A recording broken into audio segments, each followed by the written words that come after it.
Hello everyone, this is a short video that I'm going to be making, well short comparatively to some of the other stuff that I've been doing, as another part of the actual opinion. Now, for those of you who are joining me for the first time, which is pretty likely, the actual opinion is sort of a small opinion piece thing that I'm going to be doing every now and again. It's only in its infancy, probably only second episode by the time this is here, but it's something that I'm hoping to really put my personal thoughts into and deliver something on what's kind of close to me in gaming or gaming culture. And possibly we might move a little bit beyond that if it develops. But for right now, I'm going to stick with something that's a little bit close to me. It's long overdue, but I figured that I wanted to get it done now in regards to Fallout 4. And while you're playing, of course, I don't have any footage of Fallout 4 that we haven't already seen, so I'm going to be showing stuff like here in Fallout New Vegas. Now, I actually do own Fallout 3, but it's on console. I didn't buy it during the Steam sale, so I don't have anything to put up there. But this is still very entertaining in its own right. So, Fallout 4. The more I hear about this game, the more I have to raise an eyebrow. And it has to do with the fact that they're really taking it in a direction we've never really seen Fallout go before this. Some may fear that the game itself is straying from being the core of an RPG. In a sense, this is true, but it's also something of a modern RPG as we know. And now whether that's a good thing or not, whether you're part of like the old guard who grew up with Fallout 1 and 2 that was heavily dependent on dice rolling and whatnot, well, that should be it could be a little bit of sacrilege depending on how you look at it. But in this day and age, how we're seeing RPGs like Final Fantasy or Kingdom Hearts focus on free-flowing combat, that's something that we're just going to have to deal with as an evolution of the genre. Whether that's a good thing or not is up for discussion, but I'm not here to discuss that. I'm here to discuss Fallout. So as always, I'm going to state that my history behind this whole thing is I grew up with Fallout 3. That was the first Fallout game I ever played. I mean, naturally, I heard the name Fallout before that, but I never had a chance to do it. I was still rather young at the time, so I probably wouldn't have been able to get into it at the time. I actually did download Fallout 1 and 2 off the good old games when the series was free, and I played a little bit of it then. But Fallout 3 was the first one that I played, and I have to say that I really like the concept of a post-apocalyptic sort of thing where you were in the ruins of Washington, D.C., which really... I wasn't much for post-apocalyptic stuff, but Fallout really changed that for me, because I guess it's the sense that humanity as we know it can survive even the worst of disasters, the good of us and the bad of us, like raiders and whatnot. Very Mad Max-like without, vehicles. So I played that, but it was New Vegas for me that really stuck with me for some reason. I can compare Fallout 2 and Fallout 3 and Fallout New Vegas and choose Fallout New Vegas almost every single time. Why is that? Maybe it's because it connects itself to the larger Fallout universe, and the fact that it takes place in the Mojave Wasteland, close to the New California Republic, where the first and second game were set. So geographically it was rather close to the original setting. Whereas Fallout 3 sort of started a brand new setting. But I gotta laugh at this guy every time. It was perfect. The perfect time I started recording is when this guy comes over here and the record nipped in, and there was a lot of stuff I cut out. But Fallout 3 sort of created its own narrative on the East Coast versus the West Coast. And it sort of created a brand new thing, but some people dismiss Fallout 3 for being a bit more fanfiction-y compared to the established lore. Not that that's a bad thing, of course. So how does that lead into Fallout 4, in my opinion? The fact that Fallout 4 is somewhat different than what we are used to. I have to say, there's a lot of things I actually really like about it. The fact that we have an extensive weapon modification system, and so it takes from Skyrim, but expands upon it, almost Borderlands level of stuff. And hopefully there's actually visual variation as well as statistical variation, because Borderlands, where it didn't really do so hot, is that all the guns tended to look the same after a little while. The devs could say 70 bajillion guns, but it really looked like the same 10 or 20 invariable pieces or modules. They're all slapped together in various configurations. But it looks like to me that in Fallout 4 the variation is much greater, which means that you're going to be playing around with it a lot more. And of course it expands from firearms to lasers to melee weapons, so it sort of runs the gamut there. I also really like how we're going to Massachusetts. how we're in Boston.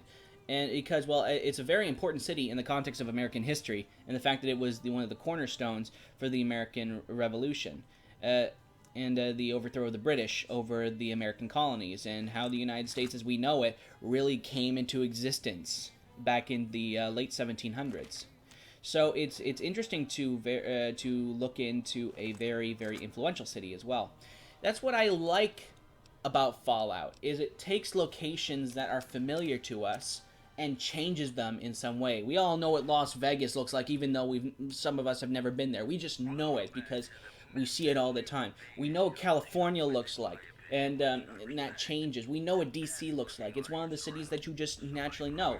Boston, not to the same general level. I mean, we know Boston, but it's something that isn't really expanded to us in the common person outside of the American audience, which is why it's interesting, especially when we're exploring MIT, or the Institute, as it's going to be called here. And the moment where they're going to try to reduce loading times, where you're going to be able to explore a lot more buildings, that's also appealing to me.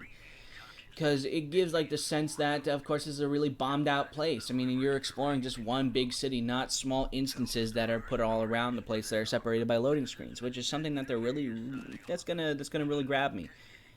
And of course, trying to make power armor really seem like power armor, whereas in Fallout 3 in New Vegas, just a bit of clothing that you slapped on. Here, it actually seems like an actual piece of combat equipment that's going to change the way that you play. So, what are the things that sort of concern me, though? The list isn't quite as long as the good stuff, but it's also something that makes me wonder just how far away from the traditional RPG we're going to be going.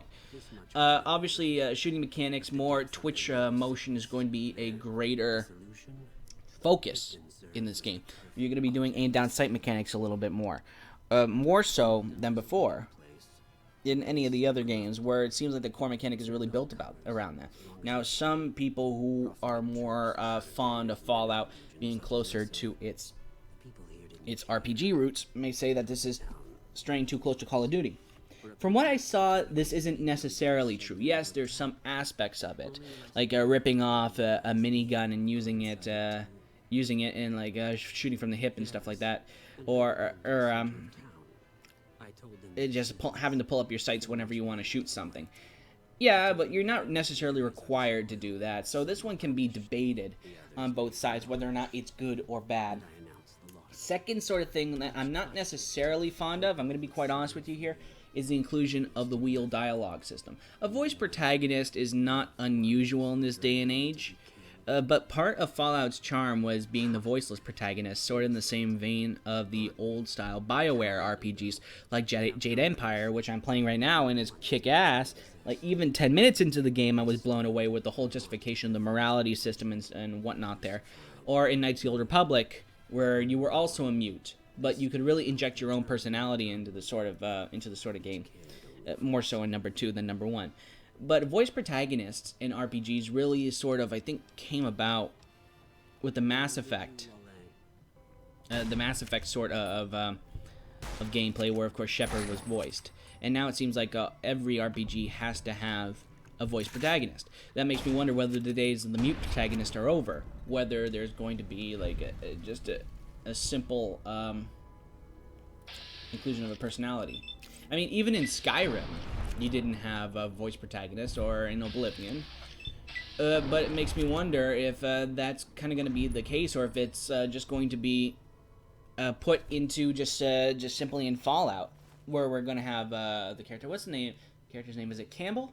I think that was the name of the character, or I think that maybe it was one of the names of the characters you could choose from. I do like the addition. I just have to cut in that I do like the addition to choose how the characters respond to you, including like profanity-laced names, which will definitely get like a good laugh out of me whenever I'm going around. Someone shouts such a name at me. I'm gonna keep it clean this time because I don't know who's gonna be watching this or whatnot. But dialogue wheels itself sort of makes it seem like the game really wants to be Mass Effect what was wrong, what truly was wrong with the original way that the lines were laid out in boxes, dialogue boxes, like almost every other Bethesda RPG before this. What was truly wrong with that, I ask you? And it seems like the speech is also contracted down to like a simple line explaining what the form of communication is, similar to Mass Effect. Now, I don't personally need the game to be Mass Effect. I need the game to be Fallout, because that's what made Fallout so great, is by being its own identity. Now, this is not me being snobby. I don't mean to sound snobby at all, but let me communicate this a little better. I believe a franchise is at its best when it tries to be itself, when it doesn't try to excessively grab aspects of another franchise and try to inject it into itself. Dialogue wheels were really done best with Mass Effect, and I think Mass Effect should really stick with that. It's like saying that if I replace the dialogue wheel in Mass Effect with the dialogue boxes in every other Bethesda RPG, it just wouldn't seem right, would it? As an identity, it exists on its best place there. And that's why I think maybe appropriating a dialogue wheel probably isn't the best choice in terms of retaining your core audience. Something what I saw recently is the inclusion of choosing when you want to do critical strikes. This sort of takes the fun out of it. Well, the original thing is, like, if you're playing a D20 game, and some of you aren't, because some of you aren't nerds like I am, when you're playing a D20 game, part of the joy is rolling a natural 20 and doing some critical damage onto an enemy. And choosing when you want to do a critical strike, yes, I understand. From a tactical standpoint, that's really good, because you can get to choose if you need to finish off an enemy right away. And you can choose to really change the tide of battle by calling on that extra strength when you need it. But by doing it on demand, tends to sort of take the fun out of the randomness of it all. And some people might say, oh, random isn't fun. Well, if you're doing an RPG, random is kind of the point of it all. It's being able to... It's like also the same level where if you're fighting a big, bad foe, and if your defense is high enough, you can block their attack, or sometimes even parry your attack. It's like when I was playing a Death Watch RPG a long time ago with some friends, where you have a commissar that was able to parry a giant like alien, like on foot. This guy is like a normal sized guy, and he was able to parry what is like a hive monster or something like that. And it just like made everyone around the table to basically drop their jaws in awe, because we never sort of expected it. Now, I don't expect the same sort of things. It's like I don't expect you to parry a death claw in this game, but I expect like that sort of like that moment where if you feel that you're getting roughed up by one of the monsters around here, and suddenly they choke and deliver a very low sort of attack that goes below your damage threshold, and I believe that damage threshold will probably be a thing in this game. It sort of it creates excitement in the combat.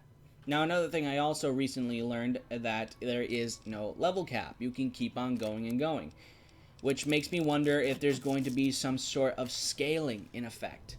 Now, I'm not too sure about this. I mean, it could necessarily work. It could, definitely.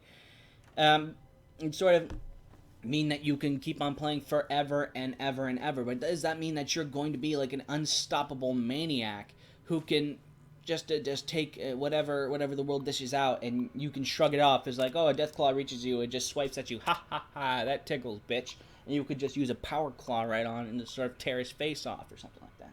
Is that going to be the case, or is that going to make the game different? Now, granted, we don't know a whole lot about how that's going to work. And I believe skills been revamped, but off the top of my head, I can't remember a whole lot about that. I think skills might be gone, as we know them anyway, or they're being revamped in some way. Don't quote me on that. And I may cut back in if I find anything useful in that. If I'm wrong, of course. And another thing I'm not particularly fond of is excessive romances. I don't recall having that sort of excessive options in any of the other RPGs. I mean, this is really a BioWare thing. I mean, like in Mass Effect, it seems like they really wanted you to use the romance options. I know there was in Knights of the Old Republic. It's in Jade Empire as well, and I think there might have been RPG before Knights of the Old Republic that BioWare did. I don't remember, but it's awfully strange how we're having romanceable companions. And maybe that's the sort of thing. I know that in Skyrim you could marry certain NPCs, but that wasn't forced upon you. And really, you had to go out of your way to make sure that you had an amulet of Mara and talk to one of the priestesses of Mara, and whereupon they could tell you, oh, you're carrying this thing. Doesn't mean you're going to be marrying someone. And you think, oh, what the fuck are you talking about? And then that'll start the quest. You had to go out of your way to actually start that relationship. In BioWare RPGs, this relationship seemed to be heavily implied to have been a core concept of the game, where you're supposed to fall in love with one of your companions and all that. And I wonder if that's really necessary in Fallout, where I don't recall having romance quests in Fallout 3 or in New Vegas. Like, and I rolled with guys like Boone all the time, and well, truthfully, I always played a male character. Not that there's anything wrong with that, but that was just what it was. I don't recall any options to sort of pursue that. Granted, Boone was married, so maybe that's his own thing that he was going on. Maybe that's why it was never there. But then again, the question could rise up, oh, maybe he would just move on from his wife being dead or something like that. Oh, but he's also, maybe he's a big stick in the mud. He really doesn't move on from relationships, that sort of thing. So, I don't know. But fact of the matter was, this sort of thing was never an apparent issue in any of the other RPGs, but now it seems to be a thing. Does that mean that I'm against romances in relationships? Maybe, maybe not. I think the point of this was to establish yourself as a badass who roams the wasteland, dishing out wasteland Mad Max style justice wherever you are, and not having to worry about getting locked down by a relationship to get attached to one of your companions, especially if companion permadeath is still a thing. And I don't recall if that's a thing or not. I never played with permadeath though, but there are some hardcore guys that definitely went down that road. So that's definitely a sort of a take it as you like it sort of thing. So what am I trying to say on the concept of romances? I don't know. It's unnecessary, perhaps. Like, I don't feel that's not why I want to play the game, is to romance someone. I want to play to basically just survive in a hostile sort of wasteland. Again, personal opinion, but it's still my opinion. Alright, so what I want to talk about in the last part of things is the extended functionality of the construction that was shown to us at E3.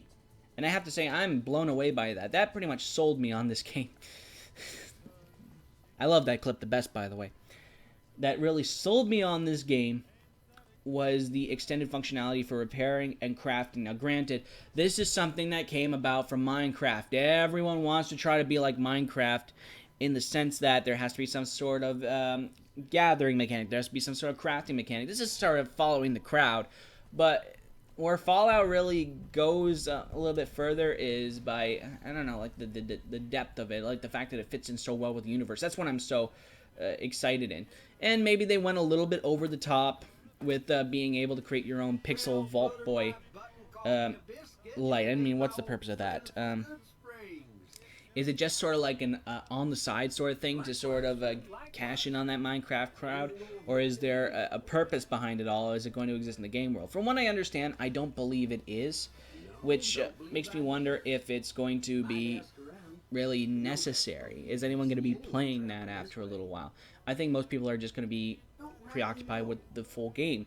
From sources I heard, there's going to be over 400 hours of content, and I imagine that most of that 400 is probably going to be side quests, and that's perfectly fine. I like big games. I've been buying a lot of big games lately with long campaigns or a lot of side content, and I'm really looking forward to it. Alright, so bottom line of what I'm trying to say here. What do I think of Fallout 4? I'm optimistic. I want to say maybe I'm a step above being cautiously optimistic. Oh, what am I doing? And again, that's not a bad thing.